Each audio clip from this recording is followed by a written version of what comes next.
Hello दोस्तों, तो कैसे हैं आप लोग। उम्मीद करता हूं कि आप लोग बहुत ही अच्छे होंगे। आज फिर से इस वीडियो के माध्यम से लेकर आ चुके हैं हिस्ट्री के कुछ इंपॉर्टेंट क्वेश्चन इस वीडियो के माध्यम से बताने के पहले हैं, तो बिना स्किप की वीडियो को पूरा देखिएगा क्योंकि मोस्ट इंपॉर्टेंट क्वेश्चन हिस्ट्री के इस वीडियो के माध्यम से बताने वाले। तो चलिए अपने वीडियो की तरफ चलते हैं। जैसा कि 111 नंबर क्वेश्चन ये रहा आपके डिस्प्ले पे। तैमूर लंग ने किस वर्ष में भारत पर आक्रमण किया था? तो जैसा कि ऑप्शन में दिखाई दे रहा होगा, एक में दिया गया है 1350 ईस्वी में, और बी में है 1600 ईस्वी में, और सी है 1398 ईस्वी में, और डी में इनमें से कोई नहीं। तो तैमूर लंग ने किस वर्ष भारत पर आक्रमण किया था? जैसा कि डिस्प्ले पर डिस्प्ले होता होगा, इसका राइट आंसर हो जाएगा 1398 ईस्वी में तैमूर लंग ने भारत पर आक्रमण किया हुआ था। तो अच्छे तरह से याद कर लीजिएगा। तो चलिए अपने नेक्स्ट क्वेश्चन की तरफ चलते हैं।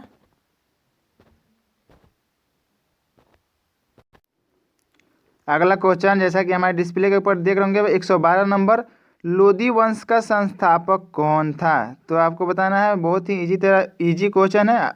सभी भाइयों से उम्मीद करता हूँ कि आप लोग इसका आंसर कमेंट करके कमेंट बॉक्स में बताइएगा।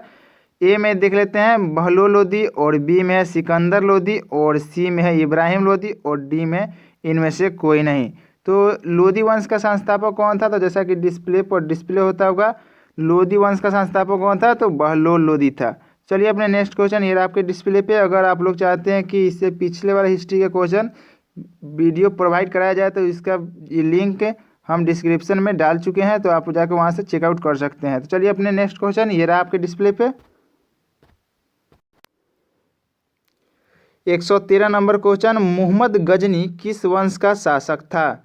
तो आपको बताना है मोहम्मद गजनी किस वंश का था। तो आपको बताना है, ए में है यामिनी वंश, और बी में है तुगलक वंश, और सी में है गुलाम वंश, और डी में इनमें से कोई नहीं। क्वेश्चन तो इजी है, आप लोग इजी समझ के इसे इग्नोर कर देते हैं, लेकिन आपके अगर एग्जाम में आ जाए तो आप लोग का दिमाग हिला कर रख देगा ऐसा क्वेश्चन। ठीक है, तो आप लोग अच्छी तरह से इसे वीडियो को देख लीजिए, याद कर लीजिए। अरे खाली देख लेना है, कोई याद करके रखना नहीं है। आपको अगर क्वेश्चन आता है आपके एग्जाम में तो ऐसे ही ऑप्शन में तुक्का मारकर आप आंसर को बहुत ही अच्छी तरह से पहचान सकते हैं। तो चलिए देख लेते हैं इसका राइट आंसर कैसे क्या होगा। तो जैसा कि हमारे डिस्प्ले के ऊपर डिस्प्ले होता होगा, यमनी वंश, मोहम्मद गजनी किस वंश से आता था? तो यमनी वंश से आता था। तो इसे भी अच्छी तरह से याद कर लीजिए।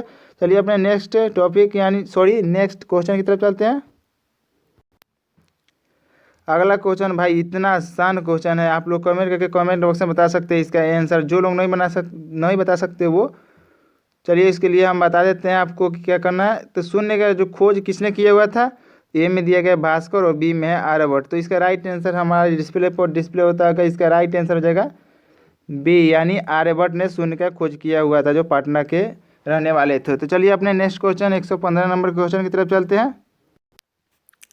आपको बताना है 115 नंबर क्वेश्चन, प्राचीन भारत में निम्न में से कौन सा विद्या अध्ययन का केंद्र नहीं था? तो इसमें चार ऑप्शन दिया गया है। ए में है कौशाम्बी, और बी में है तक्षशिला, और डी में है विक्रमशिला, और सी में है विक्रमशिला, और डी में ये सभी। तो चलिए आपको बताना है इसका राइट आंसर। जैसा कि डिस्प्ले पर डिस्प्ले होता होगा, इसका राइट आंसर हो जाएगा कौशाम्बी जो हमारा है विद्या अध्ययन का केंद्र नहीं था।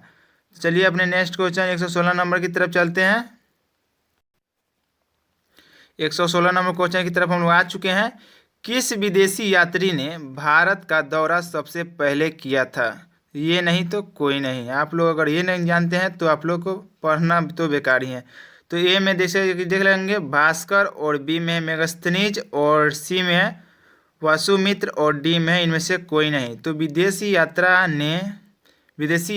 ने भारत का दौरा सबसे पहले कौन किया हुआ था? तो इसका राइट आंसर जैसा कि डिस्प्ले पर डिस्प्ले होता होगा, मेगास्थनीज ने पहली बार हमारा भारत का दौरा किया हुआ था। तो इसे अच्छी तरह से याद कर लीजिए। जितने भी क्वेश्चन हिस्ट्री के बता रहे हैं मोस्ट इंपॉर्टेंट रहने वाला आपके एग्जाम के लिए, तो इसे अच्छी तरह से प्रिपरेशन यानी याद कर लीजिएगा, इसे पढ़ लीजिएगा, जो भी करना है कर दीजिए, लेकिन याद हो जाना चाहिए।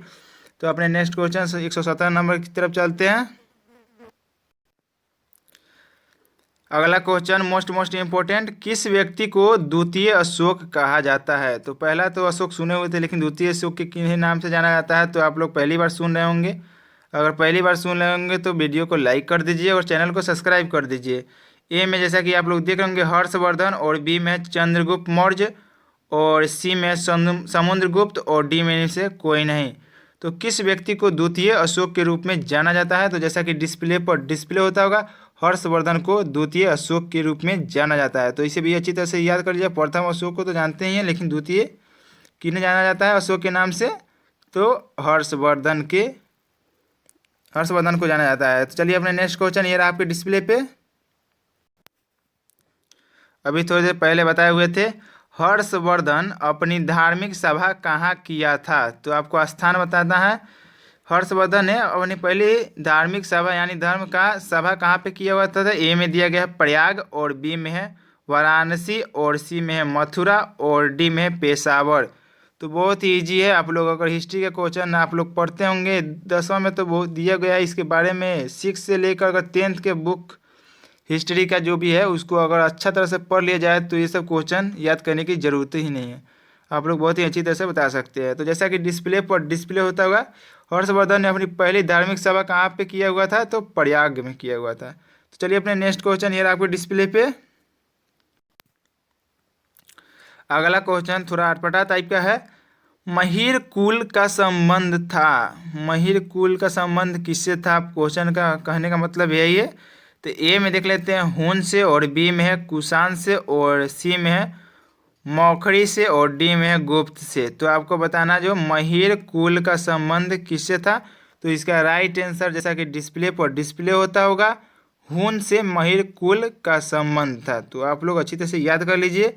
चलिए अपने नेक्स्ट क्वेश्चन, इस वीडियो के माध्यम से आपको मात्र 20 क्वेश्चन यानी 111 से लेकर 130 तक की क्वेश्चन बताएंगे। अगर आप लोग चाहेंगे कि अगला वीडियो आए तो उसका आप कमेंट करके कमेंट बॉक्स में बहुत ही ईजी तरह से बता सकते हैं। तो चलिए अपने नेक्स्ट क्वेश्चन 120 नंबर की तरफ चलते हैं।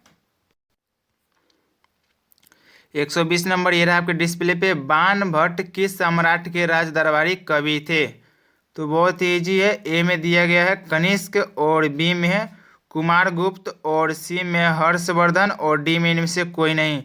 तो बाणभट्ट किस सम्राट के राज दरबारी कवि थे? तो जैसा कि डिस्प्ले पर डिस्प्ले होता होगा, इसका राइट आंसर हो जाएगा हर्षवर्धन के राज दरबारी कवि थे। तो चलिए अपने नेक्स्ट क्वेश्चन 121 नंबर की तरफ चलते हैं।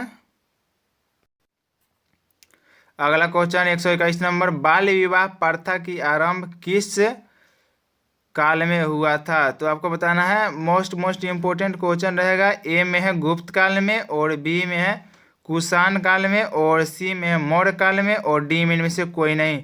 तो बाल विवाह का जो प्रथा था किस काल में शुरू हुआ था? तो जैसा कि डिस्प्ले पर डिस्प्ले होता होगा, इसका राइट आंसर हो जाएगा गुप्त काल में बाल विवाह की प्रथा को आरंभ किया गया था।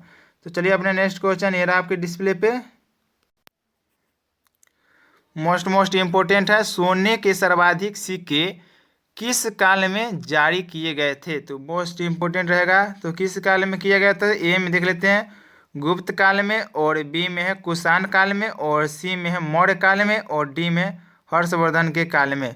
तो आपको बताना है इसका राइट आंसर जैसा कि डिस्प्ले पर डिस्प्ले होता होगा। सोने का सर्वाधिक सिक्का किस काल में बनाए गए हुए थे? तो गुप्त काल में बनाए गए हुए थे। तो इसे भी अच्छी तरह से याद कर लीजिए। चलिए अपने नेक्स्ट क्वेश्चन की तरफ चलते हैं। अगला क्वेश्चन, किस गुप्तकालीन शासक को कविराज कहा जाता था? तो आपको देख लेते हैं। ए में देख लेते हैं चंद्रगुप्त मौर्य, और बी में है कनिष्क, और सी में समुद्रगुप्त, और डी में है कुमारगुप्त।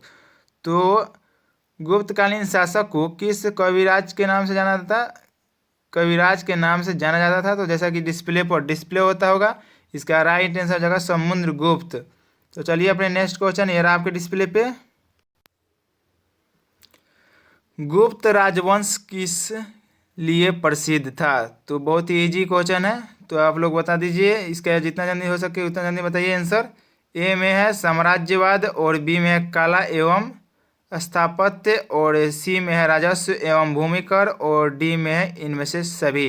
तो गुप्त राजवंश किसके लिए प्रसिद्ध था? तो जैसा कि डिस्प्ले पर डिस्प्ले होता होगा, कला एवं स्थापत्य के लिए गुप्त काल यानी गुप्त राजवंश प्रसिद्ध था। तो चलिए इसके राइट आंसर जैसा कि डिस्प्ले पर डिस्प्ले होता होगा। अपने नेक्स्ट क्वेश्चन की तरफ चलते हैं। अगला क्वेश्चन, मुजरिस किस राज्य का प्रमुख बंदरगाह था?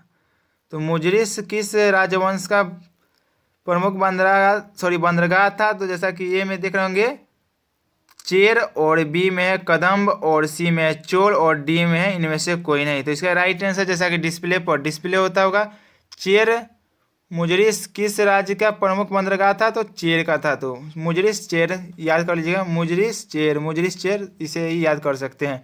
चलिए अपने नेक्स्ट क्वेश्चन ये रहा आपके डिस्प्ले पे। अगला क्वेश्चन मोस्ट इजी है यार, इसे नहीं बना पाएगा तो कंपटीशन फाइट करना वो बेकार है। गुप्त वंश का संस्थापक कौन था? तो बहुत ही इजी, इसका आंसर हम चाहेंगे कि आप लोग कमेंट करके कमेंट बॉक्स में बताइए। मोस्ट इंपॉर्टेंट है, जो लोग नहीं जानते उनके लिए आपको बता दें कि आप लोग कमेंट करके भी कमेंट सेक्शन में जाकर आप लोग देख सकते हैं। चलिए अपने नेक्स्ट क्वेश्चन ये रहा आपके डिस्प्ले पे।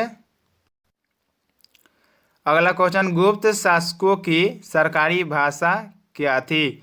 तो ए में है जैसा कि पाली और बी में संस्कृत और सी में हिंदी और डी में प्राकृत। तो बहुत ही ईजी है, इसे भी अच्छी तरह से बता सकते हैं आप लोग, जो लोग नहीं जानते हैं उनके लिए। इसका राइट आंसर हो जाएगा संस्कृत। गुप्त शासकों की सबसे अच्छी एवं सरकारी भाषा क्या थी? तो संस्कृत थी। चलिए अपने नेक्स्ट क्वेश्चन 128 नंबर क्वेश्चन की तरफ चलते हैं।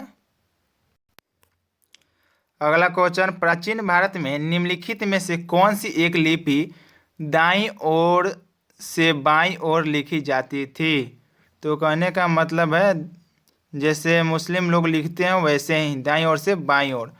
तो चलिए अपने नेक्स्ट को इसके राइट आंसर देख लेते हैं। ए में है खरोष्ठी और बी में है शारदा और सी में है नंदनागिरी डी में इनमें से कोई नहीं। तो चलिए इसके राइट आंसर जैसा कि डिस्प्ले पर डिस्प्ले होता होगा, खरोष्ठी में एक लिपि को दाईं ओर से बाईं ओर लिखी गई थी। तो चलिए अपने नेक्स्ट क्वेश्चन ये रहा आपके डिस्प्ले पे 129 नंबर। बहुत ही इजी है, भीमबेटका किसके लिए प्रसिद्ध है? तो बताना है आपको। ए में है जैसे कि खनिज और बी में सोन नदी का उद्गम स्थल के लिए और सी में गुफाओं के शैलचित्र के लिए और डी में इनमें से कोई नहीं। तो इसका राइट आंसर जैसा कि डिस्प्ले पर डिस्प्ले होता है गुफाओं के शैलचित्र के लिए भीमबेटका बहुत ज़्यादा प्रसिद्ध था। तो चलिए अपने नेक्स्ट क्वेश्चन एवं लास्ट क्वेश्चन की तरफ चलते हैं। अगला क्वेश्चन निम्नलिखित में से कौन सा एक प्राचीन भारत में व्यापारियों का निगम था? तो जैसा कि ये देख रहे होंगे ऑप्शन में, ए में है परिषद और बी में है मणिग्राम और सी में अष्ट दिग्गज और डी में है इनमें से कोई नहीं। तो इसका राइट आंसर जैसा कि डिस्प्ले पर डिस्प्ले होता होगा मणिग्राम। तो चलिए वीडियो कैसा लगा आप लोग कमेंट करके कमेंट से बताइएगा। अगर वीडियो अच्छा लगा हो तो वीडियो को लाइक कर दीजिएगा, चैनल को सब्सक्राइब कर दीजिएगा। तो वीडियो को अपना यहीं पे एंड करते हैं। जय हिंद दोस्तों, जय भारत।